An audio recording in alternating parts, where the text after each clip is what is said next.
ప్రియమైన దేవుని బిడ్డలారా, ప్రభు అయిన యేసయ్య నామములో హృదయ అంతరంగం నుంచి మీకు వందనాలండి.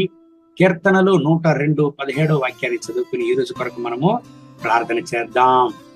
ఆయన దిక్కులేని దరిద్రుల ప్రార్థన నిరాకరింపక వారి ప్రార్థన వైపు తిరిగి ఉన్నాడు.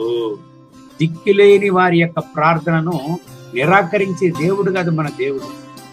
దిక్కులేని వారి యొక్క ప్రార్థనకు, విజ్ఞాపనలకు సదుత్తరాన్నిచ్చే దేవుడు మన దేవుడు. 2024 సంవత్సరములకు ముందు ఈ భూలోకానికి ప్రభు అయిన యేసయ్య దిగి వచ్చినప్పుడు ఆయన ఏమి సేవ చేశాడండి? దిక్కిలేని అనాథలను వెతికి వెళ్ళి అద్భుతాన్ని చేశాడు. ఆయన వ్యాధిగ్రస్తులను, వ్యాధితో ఉన్న వాళ్లను, బంధకముతో ఉన్న వాళ్లను, అన్నిటితో కలతతో ఉండే వాళ్లను, సమాధానము లేకుండా ఉండే వాళ్లను వెతికి వెళ్ళి అద్భుతములను చేశాడు. వాళ్ళ ప్రార్థనలను నిరాకరించక వాళ్లకు ఒక అద్భుతాన్ని దేవుడు చేశాడు. వాళ్ళ కన్నీరును తుడిచాడు దేవుడు. ఎందుకండి? ఆయన దయగల దేవుడు, ఆయన కరుణగల దేవుడు, ఆయన దయగల దేవుడు. ఈ ఉదయకాల సమయంలో మీ మనసులో ఒకవేళ ఒక ఆలోచన మీకు ఉంటున్నదా?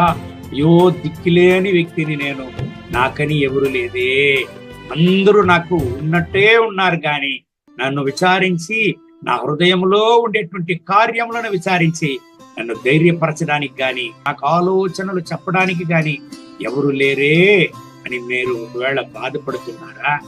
ఈ రోజు మీ ప్రార్థన వైపు దేవుడు తిరిగి ఉన్నాడు. మీ ప్రార్థనను ఆలకించే దేవుడు ఆయన. మీకు సదుత్తరాన్ని ఇచ్చి మీ ప్రార్థనను ఆలకించి ఒక అద్భుతాన్ని చేసే దేవుడుగా ఉన్నాడు.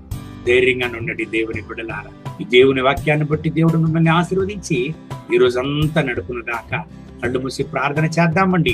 మహోన్నతమైన ప్రభువా, ఈ ఉదయకాల సమయంలో నా ప్రియ సహోదర సహోదరుల కొరకు ప్రార్థన చేస్తున్నా. వీళ్ళని ఆశీర్వదించండి.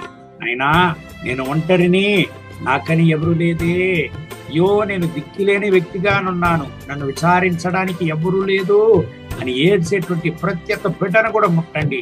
వీళ్ళ కన్నీళ్లను తొడవండి. మీ యొక్క కృపా కనికర వీళ్ళ పని దిగివచ్చును గాక. వీళ్ళ యొక్క ప్రార్థనలకు సదుత్తరాన్ని ఇవ్వండి నాయన. మహిమ, ఘనత, స్తుతి మీకే. యేసయ్య నామములో వేడుకుంటున్న మా ప్రియ పరలోకపు తండ్రి. ఆమేన్, ఆమేన్.